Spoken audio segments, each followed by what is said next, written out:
Welcome in to the Illinicast. I'm your host, Austin Berkland, and I'm with Sonny Verma. How's it going, Sonny?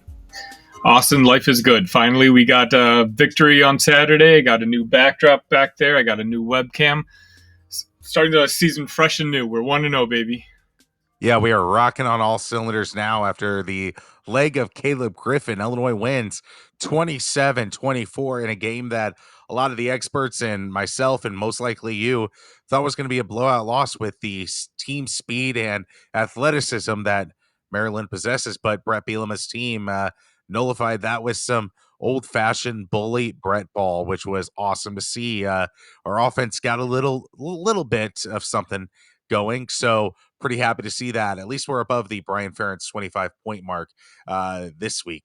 So that's almost the barometer that I have week to week on if Illinois was successful offensively, is just using the Brian Ferentz model. But anyway, Sonny, what are your initial thoughts on Illinois' 27-24 win over Maryland? You know, this was the team that I thought we would be seeing from the start. Just finally we got to play with the game script that goes along with the type of team that we've built. And you kind of saw what kind of damage we can do. Maryland, everyone considers the fourth best team in the conference. We went over to Maryland and took that win from them. We were the better team. I don't think there's any doubt. The week before against Nebraska, we were the worst team. I don't think Nebraska was any good, but this week I think we were clearly the better team, and the result on the scoreboard said so. And it just makes me so excited. Just moving forward, we lost. We didn't have a couple of our running backs there, a couple key players missing, and to have the young guys step up, to have our offensive game plan a little bit more to my liking, I'm very excited right now. I mean, you don't have to look much further on why Illinois won when you read that Caden Fegan had 19 carries and 84 yards and a touchdown. I mean, it was finally one of those games where the personnel matched what kind of Brett's going for. Like, I don't know why Caden hasn't been the lead back all year. If he was that impressive in training camp, I know some of the offensive linemen throughout the year have said that we need to get Caden more involved throughout the season. So, I'm glad that Caden finally was that lead back um, that can fall forward, that can gain those extra couple of yards that turn third down and sixes into third down and more manageable. So I was really excited to see that Brett and Barry got Caden more involved in this offense. I think he was the key to the offense on Saturday. The fact that he kept moving the ball, moving the chains. It finally had Luke Altmaier's RPO respected. The RPO doesn't work if you don't think that the running back is going to be able to gain any yards. And so with Fagan able to knock out 4 or 5 yards at a time, and by the end of the game, the guy's 6'3", 250 pounds. The defense is just wearing down. And that RPO with Luke Altmaier, he got 2 key plays, which extended drives for us. And, luckily didn't force him to try to make plays that he didn't need to, because we're down 2-3 touchdowns early in the game. And it was just positive vibes only today, Austin. It's one of those, did Maryland play poorly? Sure. Did they make some questionable coaching decisions? Sure. But this was the most complete Illinois game we've had in a long time, certainly this season. And, Caden Fagan was a big part of that. I mean, you mentioned the RPO, like Luke Altmaier and Caden Fegan combined for 32 carries on the day. And that's how you win in Barry Lenny's offense. Like, I think Barry Lenny had his first good game of the year. This was a hand clap to Barry Lenny kind of game when Luke Altmaier is able to have a 16 for 28 performance. Yes, he threw an interception, but he also threw for 2 touchdown passes. This is kind of the blueprint that Illinois hasn't shown so far.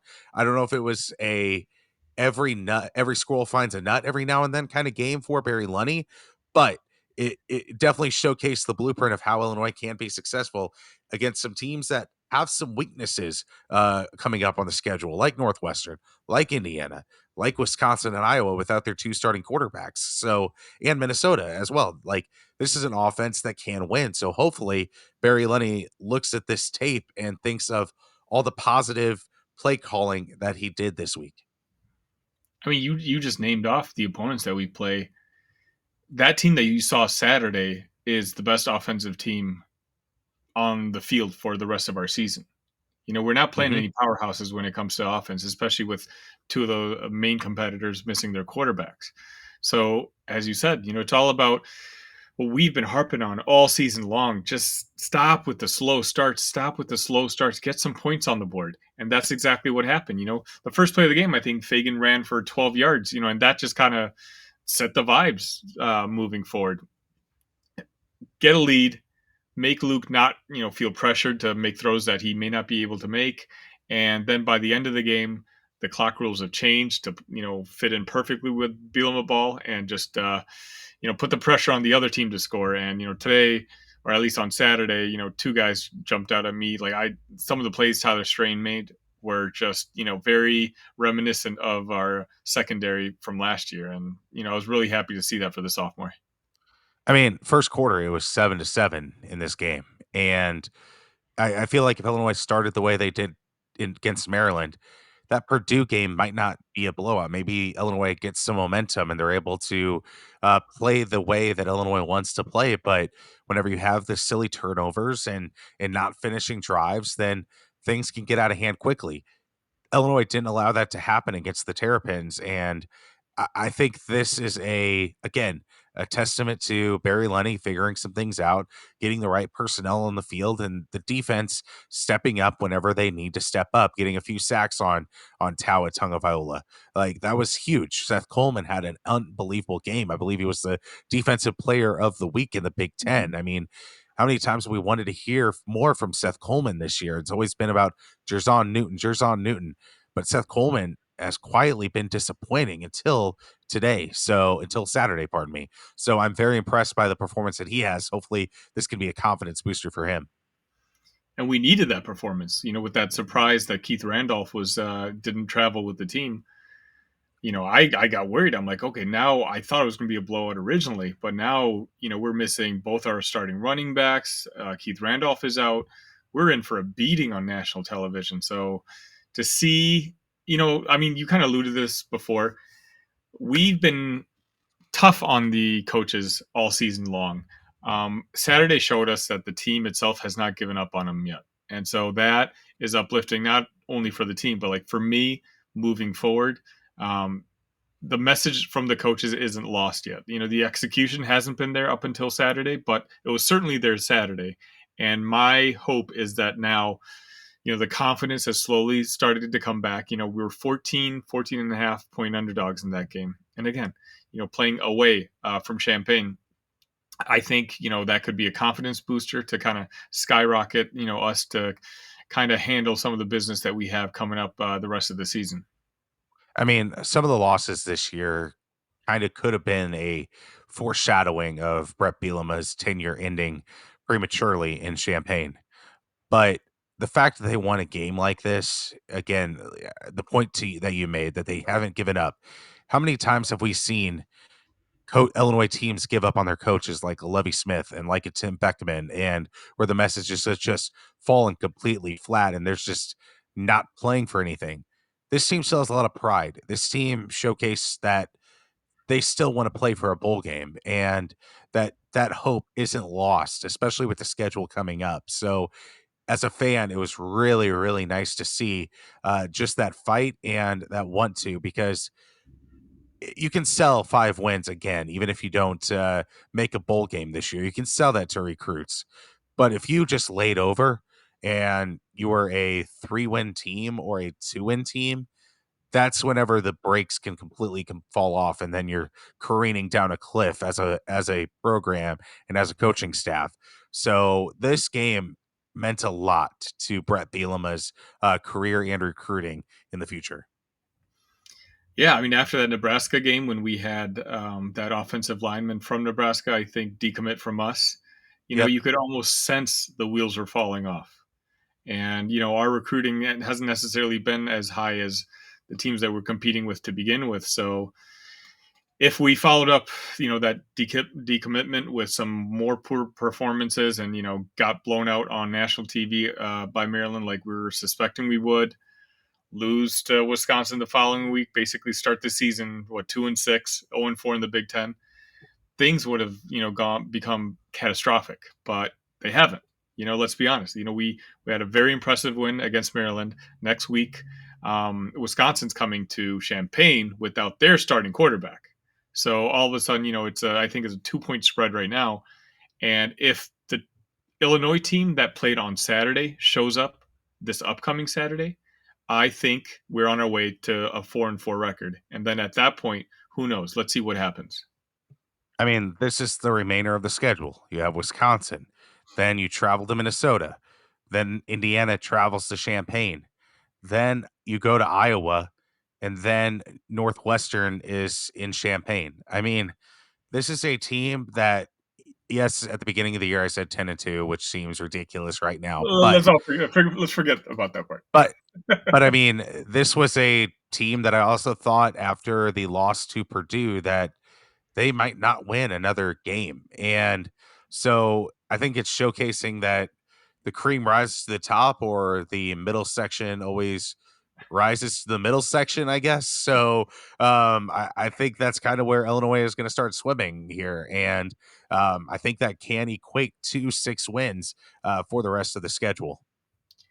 I mean, at this point, 6 wins would be a huge success. You Yeah. know, uh, you know, let's be honest. Yeah, you had them at 10 wins. I had us at 9. But maybe Illinois is just who everyone else thought they were. Their over under was set at 6.5. And, yeah, we lost 2 games that we should not have. And I still don't think we should have. I still think we're better than both Nebraska and Purdue. But we got one of those wins back by, winning a game that I think most people had us pegged as losing. So, as you just mentioned, I'm going to go there, Austin. You and I talked in our last podcast, and you're talking about, possibly maybe winning another game. And I'm like, maybe we can knock, a 2 or 3 out. But now my brain's starting to spin a little bit. All right. Now, hear me out. We got Wisconsin next week without their starting quarterback. Let's just chalk up a W there. We I get mean, that is a perfect time. They don't have any opportunity to get right with the backup quarterback. This is throwing right into the fire of Jerzon Newton. So this is the perfect time to get a backup quarterback with little experience. You're exactly right. Then we have a bye week, and we essentially have 2 weeks to prepare for Minnesota. Now, Brett has never lost to Minnesota in his entire career. And now we've got Brett being able to scheme and plan for 2 weeks to go into Minnesota and come out with the victory. All right. So now we're at 5-4. And Uh, again, trends have aligned this year. Brett has still not beaten Purdue.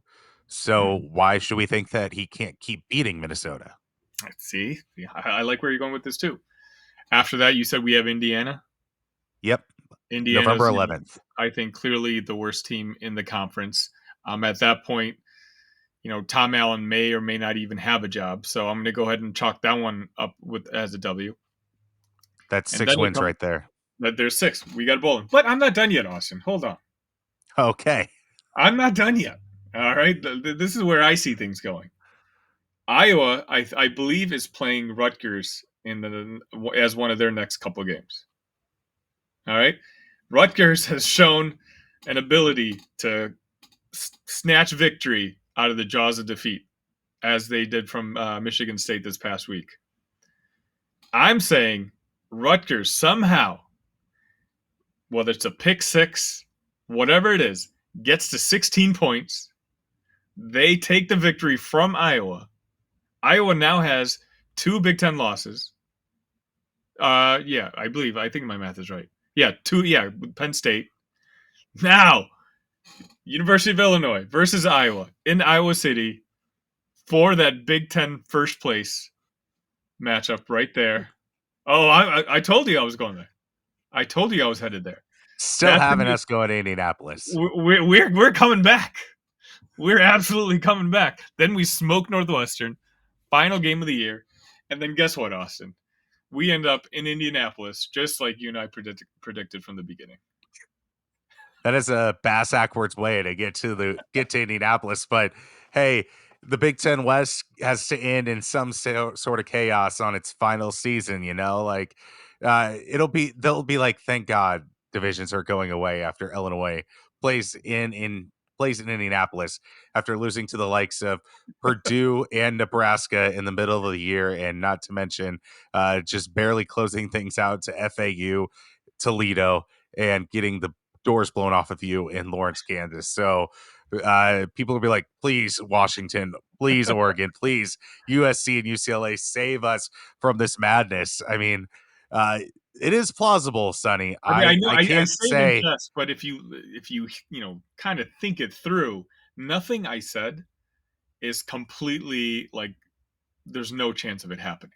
You know, especially if we would have thought 3 days ago there was zero chance that Illinois would go to Maryland and eke out a victory there.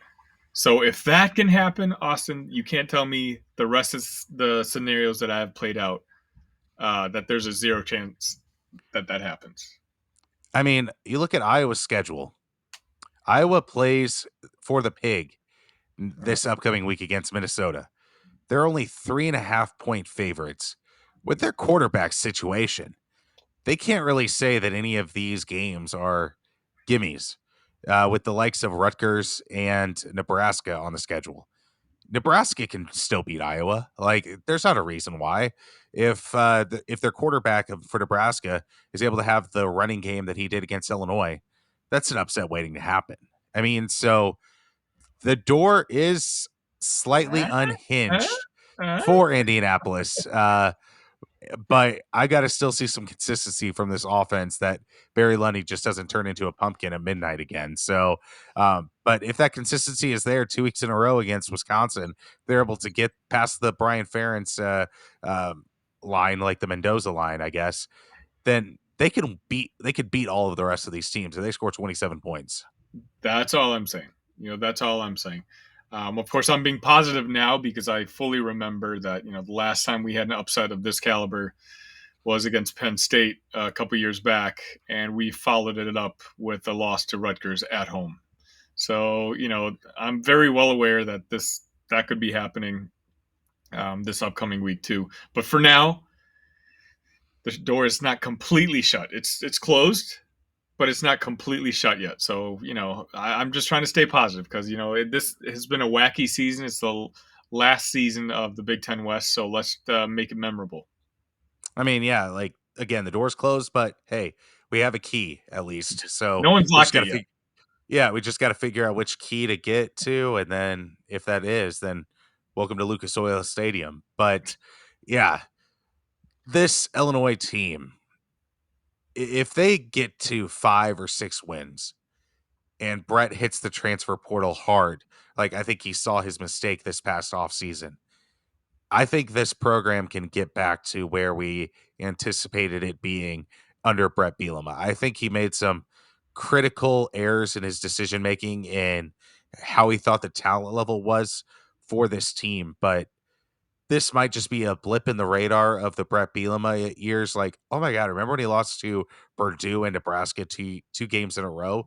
That was pretty crazy, right? And then Illinois is looking at 4 straight seasons with a bowl game. I mean, that's kind of maybe that's just what Brett Bielema is the guy that's just going to take Illinois to consistent bowl games, but it's not going to be the prettiest looking thing to ever be seen. Which is fine. Like even if we Yeah. end up, 5 wins this year, 5-7 season, obviously I'd like to go bowling, but 5 wins compared to where you and I thought we were headed a week ago, it's a huge success for us. As you said, I think Brett realizes the mistakes he's made, the adjustments he needs to make forward in the NIL game. Obviously, NIL is new to a lot of coaches. He's been coaching for a very long time, and so this is something that he needs to adjust to. And he may have had a strategy in mind coming into this season, but I think it's plenty obvious to see that he's going to have to make some adjustments moving forward. And if he doesn't see it, I'm pretty sure Josh Whitman's going to let him know. um, but one of the reasons we were so excited about the Brett Bielema hire is he's always seemed like such a good CEO type of coach. A guy who himself doesn't get rattled, someone who's been there before. And a week ago, when we're all ready to jump off the ship, he's kind of holding things steady. We called for assistant coach changes to be made, and he showed confidence in them. He was very quick to bring up Barry Lenny's name. for that decision to go for it on fourth down at the end of the first half. Just to compliment him, to bring some positivity to Barry Lenny, and that's why he's probably a better coach than I am. But to get back to your point, I think a 5-7 season, if we can salvage a bowl game out of this season, I'm very confident moving forward, because again, it just shows that I think what we were worried about a week ago was the floor of this program. And I think if we can turn out a 5-win season and that be the floor, you and I will be content with that moving forward, because for us, that's a huge step up. And with the adjustments that Brett Bielema can make, and we think he's going to make, it's just we can hopefully add on to the wins starting next year. I mean, there's got to be some Maryland fans out there that are just like, "What the hell? We just lost to Illinois, really?" Like, I think that loss for Maryland might be like, "Hey, actually, they made a bowl game, so maybe they weren't as bad. Maybe we just caught them at the wrong time. If we caught them maybe 2 weeks prior in the season, then we would have destroyed them. But they are who they were. So it's not like they were a terrible team. And again, maybe if we met Purdue or Nebraska, where we say play Northwestern or Indiana, those might be wins. So I think maybe I overreacted a little bit to the bad play of Illinois. But clearly the identity is still not lost, which is the best thing for Illinois football as a program. If this identity was completely lost and these players just quit trying, I mean, credit to the players too. Like that's a huge thing to get punched in the face multiple times and to come back stronger. That's a testament to the willpower of each student athlete for Illinois. So I got to give them a lot of props this week for playing hard, going into a tough environment, and playing against a style that you're pretty much not really used to playing. So again, credit to these Illini players. I'm pretty proud of the way they handled these past 3 weeks. We found who I think could be the next great Brett Bielema running back in Caden Fagan. It's I'm excited for the season moving forward. We got a nice young quarterback. We got a nice, you know, stable of running backs. Still think we need to use Reggie Love, when we can. But I think we have a clear new number one, and Malik Elzy, I think, is going to try practicing tomorrow, so he should be back on Saturday. But again, let's you just said it. Let's give credit to Barry Lenny Jr. I think we had 4 receivers who had at least 3 catches on Saturday. Again, that's just spreading things around, not letting the opposing defense focus on one guy. There's not a lot of teams in the Big Ten that have the weapons that we do. It's just Right. unfortunately we were being forced into a game script that was just not ideal to us. But if we can kind of control how the game flows, I think we can really grind out a lot of these games remaining. Absolutely. I mean, you look at penalties. That's one thing that's nicked Illinois in the butt this year. Illinois was 5 penalties for 45 yards. Maryland, 5 penalties for 60 yards.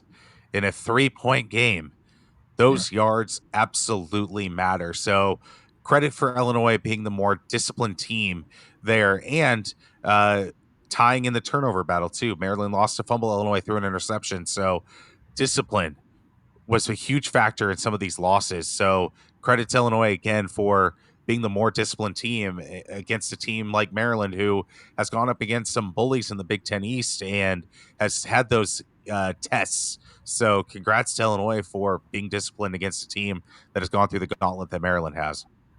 And much respect to finally winning in the trenches. Yes, I mean, we haven't been doing that all season long, and finally, we were clearly winning at the line of scrimmage, and you saw what the result of that can be. And that's just as we keep repeating it over and over again, that's just got to be the way we play. Moving on, and the season is still salvageable.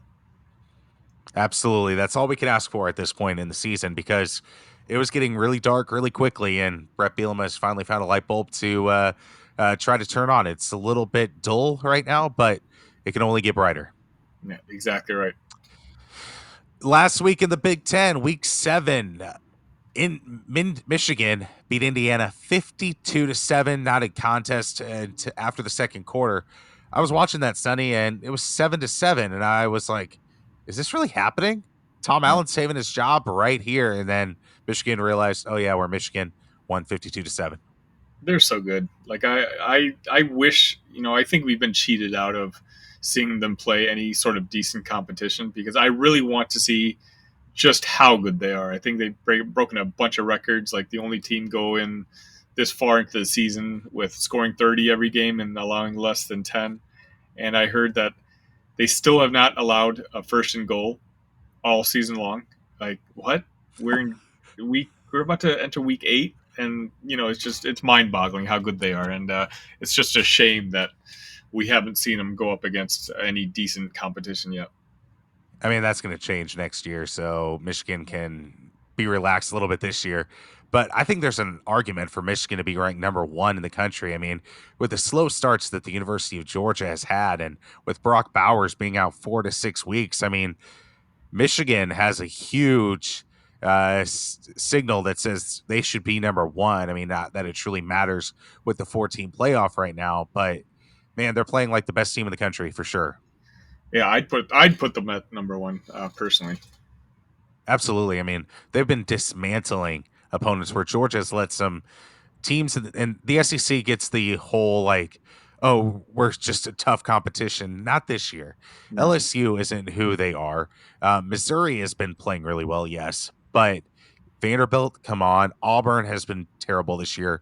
Florida has been terrible this year. I mean, the teams in the SEC that have this glorified past don't have that this year.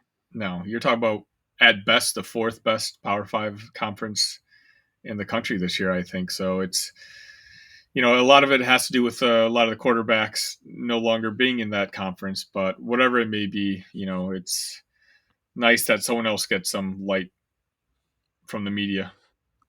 And then Ohio State, number three in the country, they won 41-7. Again, Purdue show the pumpkin is there for Ryan Walters after beating Illinois. 41-7 loss for Purdue, but again, Ohio State. Uh, they have an opportunity to be number two in the country, especially with the way Notre Dame destroyed USC. So that Ohio State win looks very, very, very, very good right now. Yeah, Purdue. I know they lost a couple of guys on the line, so they're weak there. This is just going to be one of those games where I'm going to look back to, at the end of the year and just wonder how we lost so badly to that team because I think they're in for some growing pains. Whereas opposed to Ohio State, I feel like is getting better every single week, and a lot of people are counting them out for this Saturday, and I find that really surprising. And I actually think that them being at home, I think they're going to pull it off against Penn State. Rutgers 27, Michigan State 24. Rutgers comes back from 18 points down, and Rutgers, they are 5-2 on the year. They've already played number two Michigan. They have number three Ohio State and number seven Penn State on the schedule, but And Iowa. they can beat, yeah, they can beat Indiana. They Yeah. can beat Iowa for sure. Uh-huh. And they could beat Maryland after the way Maryland played against Illinois. So we may be talking about a team that wins 7 or 8 games for Rutgers. What? I mean, you're talking about Greg Schiano. I mean, he's got to be one of the front runners, if not the front runner for Big Ten Coach of the Year, if not National Coach of the Year. 7 games at Rutgers. Wow. I mean, DeBoer at Washington is probably has that trophy locked down for National Coach of the Year, but Big Ten Coach of the Year, give it to Greg Schiano. I mean, that guy just gets Rutgers. Like, Mhm. there's guys that get programs like Brett Bielema got Wisconsin. Greg Schiano knows how to win at Rutgers, no matter what the stakes are. Whenever you have number seven Penn State, number two Michigan, and Ohio State, to be able to have that is just pretty incredible as well. Mhm. I was actually asked that question yesterday on the Big Ten Huddle Coach of the Year, and you know who I actually gave it to? I gave it to Kirk Who? Ferentz. The job that he's done with Iowa without their quarterback, their top 3 tight ends, their top 2 running backs, and if you look at their schedule, let's ignore what I said earlier, what I actually think is going to happen. But hypothetically, they could finish 11-1. with all those injuries on their offensive staff, at some point, you got to give credit to, you know, to win, to go to the conference championship with that much talent gone on your offense. I mean, there's only one way that team can win, and that's how they're winning. I vomit in my mouth just thinking about Iowa being 11-1 and Yeah, not scoring over 25 points. it's That gross. just that's like nails on the chalkboard right there. And again, thank you Washington, thank you Oregon for joining this to stomp on Iowa a little bit and not reward them for games like 15-6 against the likes of Wisconsin. So, yeah, Iowa good job playing defense, but man, that offense is still putrid and it's even You know, more it's so funny. without. Actually, on Saturday, I had three games. I had our game on the main screen. I had the Iowa Wisconsin game, and then I also had the Oregon Washington game. And the game that Oregon and Washington were playing, it didn't even look Yeah. like it was the same sport as the No. games lost two are playing. I'm like, that looks a lot more fun than what I'm watching here on the big screen. And so, yeah, I mean, no one likes realignment, but at least there's going to be a lot more fun games to watch next year. Absolutely. I mean, thank God. Like it'll mean changes have to be made at the likes of Illinois, like Purdue, like Wisconsin. I mean, you're just gonna have to adjust, and the teams that do adjust are going to become that second echelon team under the likes of Ohio State and USC and Oregon. So if you don't, then you're going to be just in the cellar all the time. So Mhm. it's going to be a challenge and it's going to be fun to watch, frankly, to see how these teams adjust in the transfer portal to what they're getting into. Um, but yeah, Penn State, they beat Massachusetts 63 nothing. Not much to say there, but Penn State just quietly the number 6 team in the country, 6-0, and they have Ohio State coming up, and Ohio State is a 4-point favorite in that game. So that'll be a fun one to watch. Yeah, I mean, we've been waiting for three football games all season long, and this is going to be one of them on Saturday. Absolutely. You mean Rutgers, Indiana isn't on your radar? No, I meant four. That's the fourth one. Illinois. Let's talk a little hoops. We haven't done that too much on the Illini cast. Been focusing in on this potential bowl bound Illinois football team, and Illinois basketball sneaks into the AP top 25 at number 25. What did you think of that rating? I think that's about right. I think we have a top 20, maybe 15 to 20 team when everything settles down. It's obviously going to all come down to, our point guard play, I think. You know, Brad Underwood seems very confident in Ty Rodgers. I think he talked about it at Big Ten Media Days, saying, you're all worried about point guard. I'm not. Uh, what I like, though, Austin, is being ranked 25th for the fourth straight year, essentially. We've been in the top 25. Top 25 should be the floor for our basketball program. We Hmm. have the history to prove it. We have the fans, they're not quite nearly as fickle as our football fans are. We have a pretty rowdy, rabid basketball fan base. We have who I consider is a very good coach. We're in one of the best conferences in the world. It's, you know, top 25 is where Illinois should belong, whether they're competing or rebuilding. We should always have a number next to our name. Absolutely. I mean, I think this year, like last year, the 3-point shooting numbers were atrocious, obviously. But I feel a lot of that was because of the hero ball that was played by the likes of Terrence Shannon and Matthew Meyer. I think that's going to change a little bit this year with just the teamwork that Illinois will have, that passes will be made when passes need to be made, and that there's going to actually be a flow to this offense. So when Illinois is ranked number 25, I look at that and I'm like, that makes sense. There are some deficiencies on this roster, but yet there are some guys that other teams like within that top 20 would love to have. Like they would love to have a Terrence Shannon Jr. They would love to have a Goody. They would love to have a Marcus Domask on their roster at some place. So the fact that Illinois has some of those pieces, it's just about figuring out how all of these different pieces can weld together and form a complete basketball team in this world of transfer portal basketball. So, yeah, I'm excited. I mean, Dane Danger has seemingly had a really great offseason. So he's doing well athletically. So I think this team is going to be good, but it's all going the eliteness is all going to be on the backs of Ty Rodgers and the 3-point shooting of this basketball team.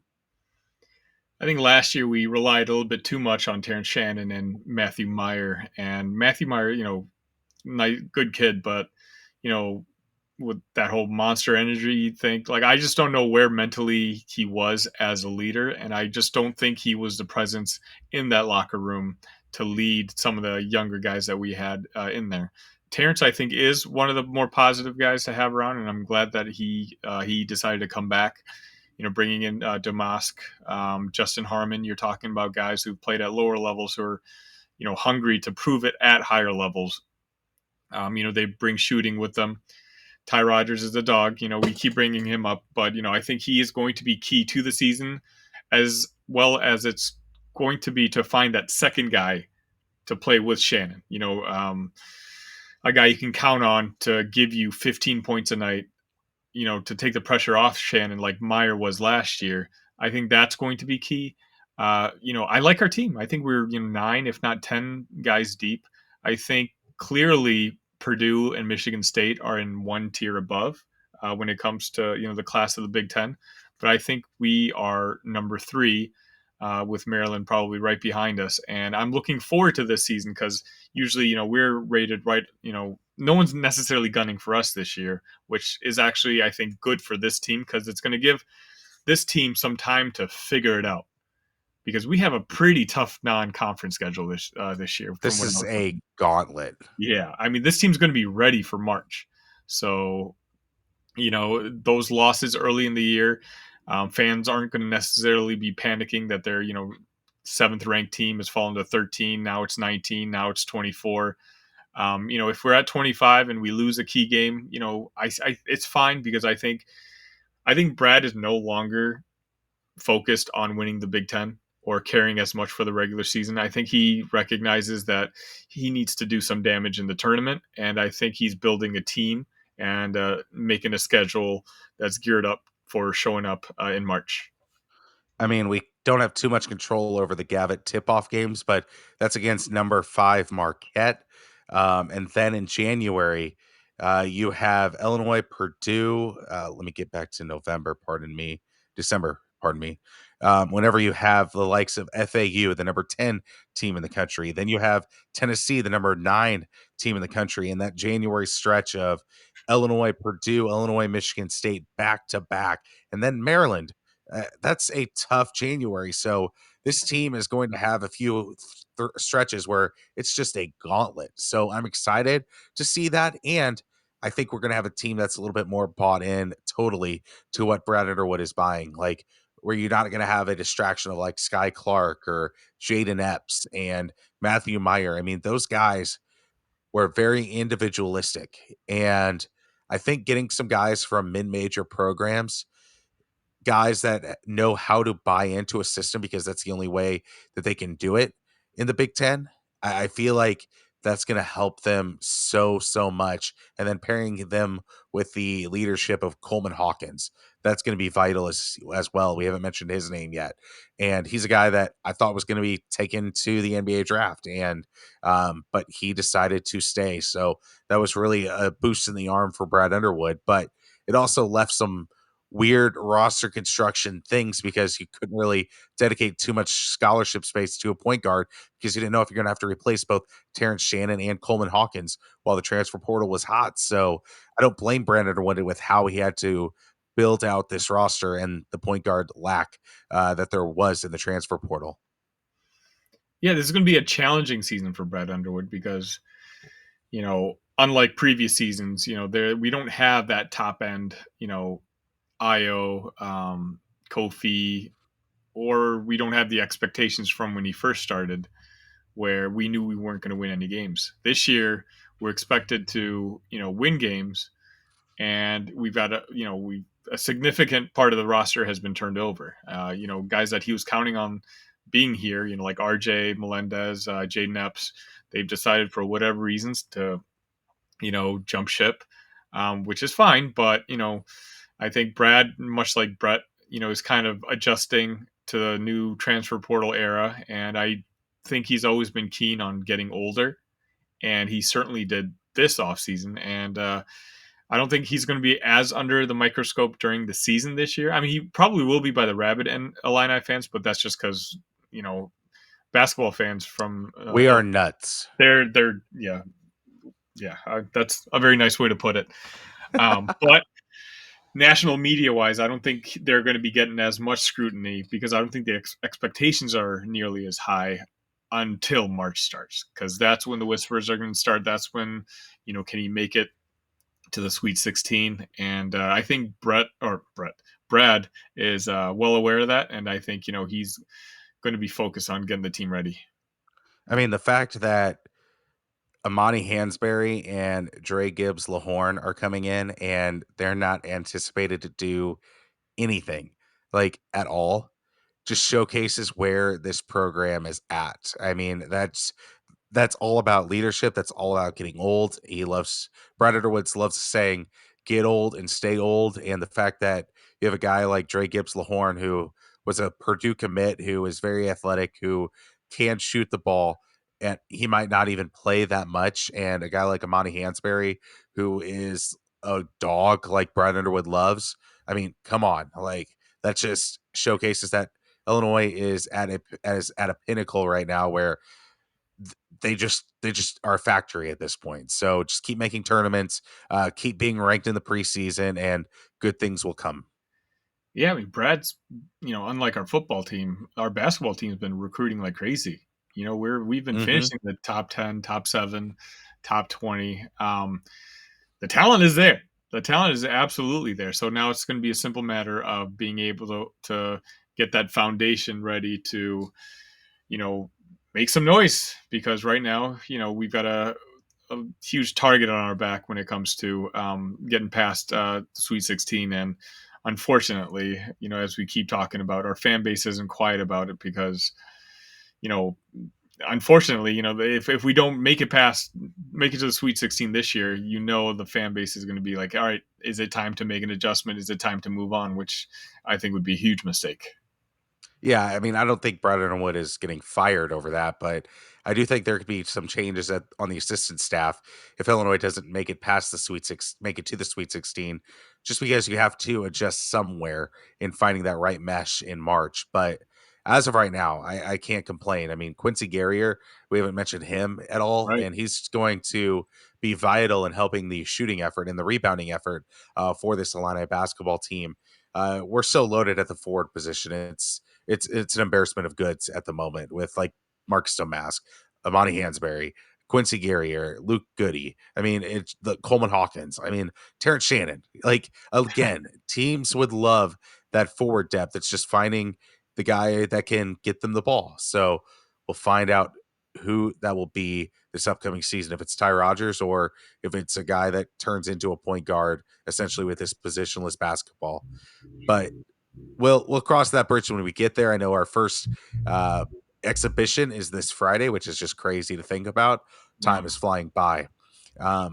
But Sonny, let's get a prediction here for this Illini basketball team. Where do you think they go?